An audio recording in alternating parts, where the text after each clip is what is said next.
You shall be Meriadoc, Esquire of Rohan. Meriadoc Brandybuck, better known as Merry. He was one of the legendary 9 Walkers of the Fellowship of the Ring, and today we're going to look at his full story. Build me an army worthy of Mordor.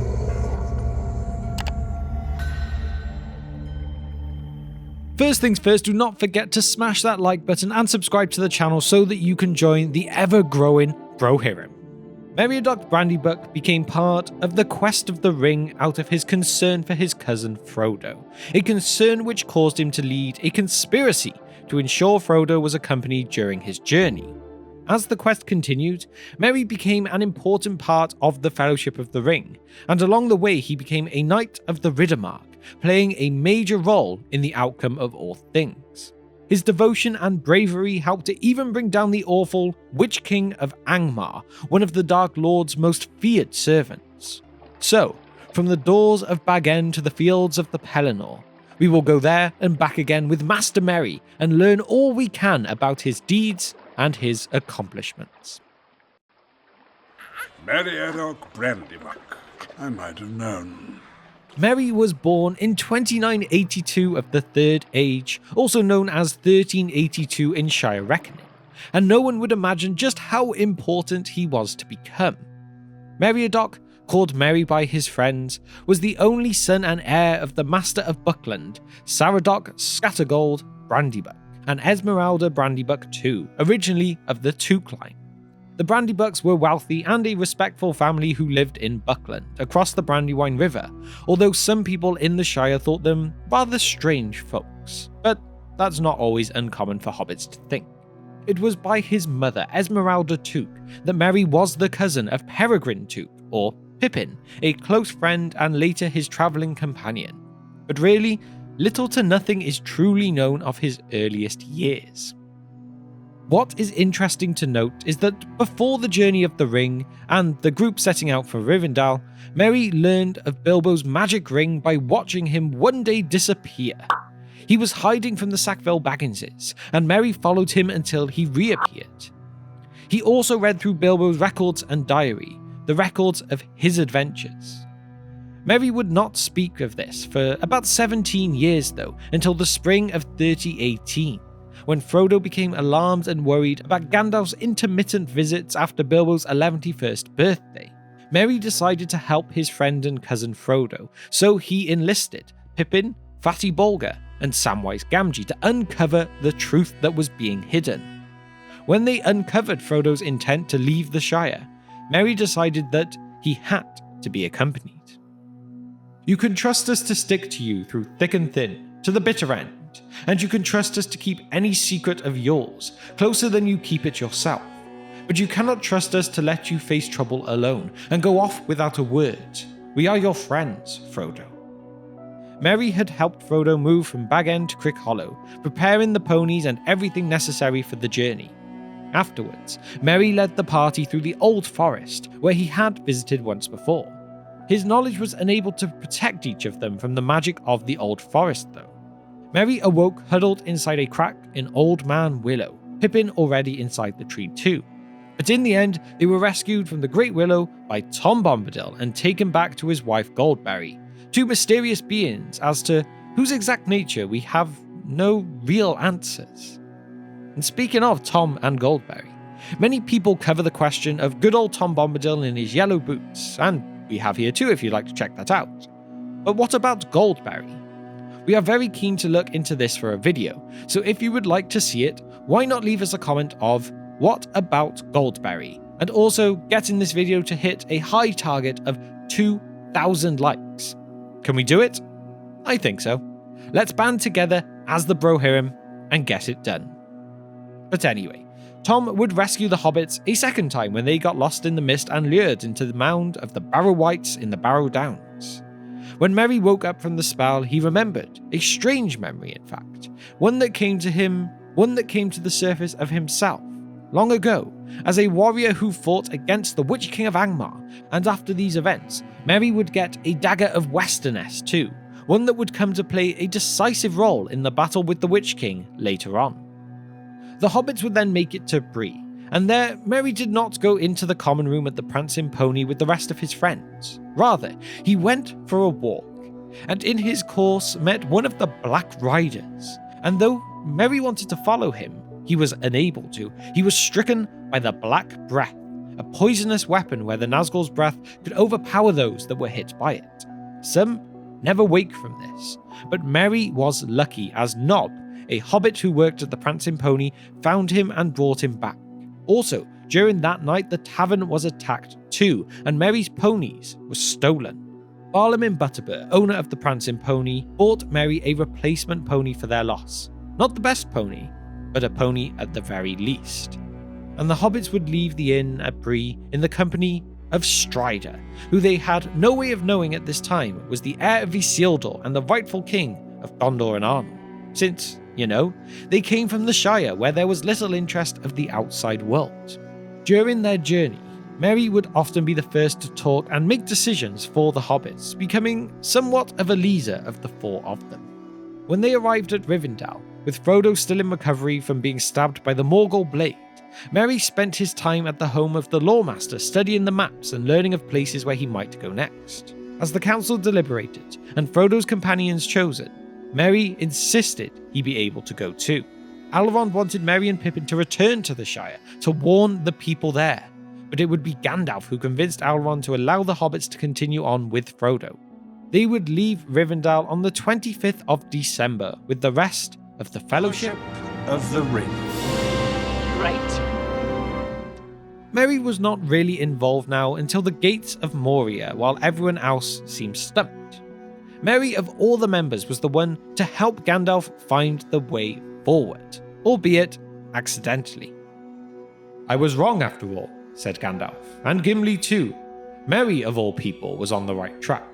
The opening word was inscribed on the archway all the time. The translation should have been, 'Say friend and enter.' I had only to speak the Elvish word for friend, and the doors opened. Quite simple." Despite appearing to be the smartest, this did not stop him having his moments of a fool either. In Moria, he nearly fell into an ancient well when running ahead of the others. Although he would happily then wear a blindfold into Lothlorien too to show solidarity with Gimli on the matter, and he and Pippin would receive the same gifts from Galadriel too, being small silver belts, each with a clasp wrought like a golden flower. As the remaining company then travelled along the Anduin, Merry, having grown up as a Brandybuck, was unafraid of the water like many of the Hobbiton hobbits were. He had some skill with boats, which proved useful. When the Fellowship reached Amon Hen and set about deciding where to go next, Merry and Pippin went to search for Frodo when it was realised he was missing, only then to fall into the hands of a group of orcs and Uruk-hai. Unfortunately for the two hobbits, they were kidnapped and being taken to Isengard, as Boromir, the great warrior of Gondor, could not stop this happening. The march was long and hard, and at one point both hobbits needed injuries and wounds dealing with, but it had to be in an orcish way. Pippin saw him go to Merry, who was lying close by, and kick him. Merry groaned. Seizing him roughly, Ugluk pulled him into a sitting position and tore the bandage off his head. Then he smeared the wound with some dark stuff out of a small wooden box. Merry cried out and struggled wildly. The orcs clapped and hooted. "Can't take his medicine," they jeered. "Doesn't know what's good for him. Aye, we shall have some fun later." But at the moment, Ugluk was not engaged in sport. He needed speed and had to humour unwilling followers. He was healing Merry in orc fashion, and his treatment worked swiftly. When he had forced a drink from his flask down the hobbit's throat, cut his leg bonds, and dragged him to his feet, Merry stood up, looking pale but grim and defiant, and very much alive. The gash in his forehead gave him no more trouble, but he bore a brown scar to the end of his days. At this time, the Rohirrim surrounded the Uruk-hai, and Grushnak, a Mordor orc, tried to take the hobbits with him to his master, as Merry knew this orc knew about the ring. This orc dragged them away from the others, but was stricken down by a rider of Rohan, which allowed the hobbits to escape into Fangorn Forest. Merry studies of the maps at Rivendell continue to help him find his way, and to find out where they were. When in Fangorn Forest, the hobbits meet Treebeard, an Ent, a shepherd of the forest who would take care of them. Merry told the Ents their story and was able to turn them against Saruman, who, for his part, was set on destroying the forests of Middle-earth in favour of industry. Treebeard called on the Entmoot to discuss a way forward, while Merry and Pippin would both drink Entdraft, leading them to become the tallest 2 hobbits in all of Shire records. When the Ents then decided to go to war, the hobbits went with them to Isengard. Once the Ents took control over Isengard, Merry and Pippin were set to guard the gate, and by the time of King Theoden's arrival, he was greeted by Merry. The king was surprised, and he had only heard about hobbits from legends of Rohan. He was even more surprised to see Merry smoking pipeweed and happy to tell the king all about the pipe and how it was acquired, though there were other more pressing matters. When Theoden and Gandalf rode off to find Treebeard, the hobbits passed along their food and tobacco, of course, which they were able to liberate from the pantry of Isengard. Gandalf took Pippin on to Minas Tirith shortly after, so Merry and Pippin were finally separated, and Merry remained behind with Theoden King and the Rohirrim. Losing his friend and unaware of what would happen to him going forward, Merry nearly despaired. "Don't leave me behind," said Merry. "I have not been of much use yet, but I don't want to be laid aside, like baggage to be called for when all is over. I don't think the riders will want to be bothered with me now, though, of course, the king did say that I was to sit by him when he came to his house and tell him all about the Shire." "Yes," said Aragorn, "and your road lies with him, I think, Merry." King Theoden and Merry become close friends, and Merry became an esquire of Theoden from their friendship. Merry would ride with the king to Dunharrow, where the Rohirrim were gathered, preparing for battle. As Theoden readied his soldiers to ride off to war, he asked Merry to remain behind with his niece, Éowyn, as Merry could not ride one of the great steeds of the Rohirrim. Merry was not happy, but he was taken up by a mysterious person named Dernhelm, and rode into battle on the same horse with this unknown soldier of Rohan. Together with Dernhelm, Merry and the company of the Rohirrim rode onto the fields of Pelennor at Minas Tirith, joining in the great battle for the future of Middle-earth and the great battle of their time. When Theoden was felled by the attacking Witch King of Angmar, Merry recognized that Dernhelm had not left the side of the king. Merry was terrified, but remembered the oath that he swore to Theoden. He took heart, and as the Witch King taunted Dernhelm, Merry was shocked by the response, when Dernhelm proved to be Éowyn of all people, the king's niece. Pity filled his heart and great wonder, and suddenly the slow-kindled courage of his race awoke. He clenched his hand. She should not die, so fair, so desperate. At least she should not die alone, unaided. Éowyn may get credit for slaying the Witch King, but Merry played an essential role.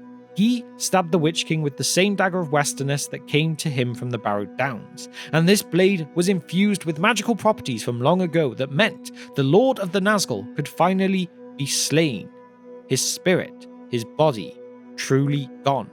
After the Witch King was defeated, Merry remained at Theoden's side until his dying breath. Theoden and Éowyn were taken to the city and the houses of healing after the battle was over, but Merry, being hobbit-sized, had been mainly overlooked. He wandered the streets aimlessly. Merry was left numb, with the hand that held his blade cold and without feeling. As he wandered through the city streets, he was found by none other than Pippin. "Help me, Pippin. It's all going dark again, and my arm is so cold." "Lean on me, Merry lad," said Pippin. "Come now, foot by foot. It's not far." "Are you going to bury me?" said Merry. "No, indeed," said Pippin, trying to sound cheerful, though his heart was wrung with fear and pity. "No, we are going to the houses of healing." Cured by Aragorn, Merry received the same treatment and Athelas that Aragorn had asked Samwise to get for Frodo after being stabbed by the Morgul blade. Merry had been there and back again, at the knife's edge of the wrong side of the battle, and yet nothing could bring this hobbit down. Albeit, he could play no part in the Battle of the Morannon at the end of it all, due to these injuries. "I think we might have made a mistake leaving the Shire, Pippin. In the aftermath of the war, at Theoden's funeral, Merry carried the king's arms and rode on a litter with the procession. Also, before departing back to the Shire, he was gifted a great horn by Éomer and Éowyn, rumoured to have been from the remains of Scatha the dragon from many years before. When the hobbits did return to the Shire though, they found it had been overtaken by a mysterious stranger called Sharky and his ruffians. Merry used that gifted Horn of the Mark to gather and organise the hobbit militia before they would fight in the Battle of Bywater and come out victorious. They discovered Sharky was a disgraced Saruman, and this did not scare Merry away. Once victorious, Merry and Pippin were written at the foremost of a scroll of glory dedicated to those who fought in the battle. To the hobbits, Merry and Pippin were heroes. They looked like royalty riding through the Shire in their livery, nearly 4 feet 5 inches tall, and having lived through the events that no hobbit could ever truly imagine in their wildest dreams. With their adventure over, Merry and Pippin travelled with Frodo to the Grey Havens to bid their friend goodbye. After Frodo sailed into the west, Merry and Pippin lived at Crickhollow for a time. In the 11th year of the Fourth Age, Merry became the Master of Buckland, known then as Meriadoc the Magnificent. Some years later, Aragorn, now known more as King Elessar, would grant Merry the title of Councillor of the Northern Kingdom, along with Sam and Pippin, and, in the end, he married Estella Bolger, the sister of the legendary Fredegar Fatty Bolger, and they had at least one son together. Merry also established a library on the history of Eriador and Rohan at Brandywine Hall, writing several books himself, which included The Reckoning of Years, Old Words, and Names of the Shire and Herbalism of the Shire too. He continued to visit Rivendell, and from time to time Rohan and Gondor were visited too, where he would meet up again with Éowyn and her husband Faramir in Ithilien. When he was just 102 years old, he was sent for by King Éomer and passed the office of Master of Buckland to his son. He and Pippin rode to Rohan and remained there with him until the king's death in 63 of the Fourth Age in the autumn. The next year, the hobbits travelled to Gondor and remained there until the end of their days, although the exact year of this is unknown. Then they were buried in the shrine of Rathdinan among the very great of the men of Gondor in honour. When King Elessar then died in the year 120 of the Fourth Age, it was said that the bodies of the two hobbits were placed next to maybe the greatest of Gondor's kings to have ever lived. A magnificent honour for a magnificent hobbit.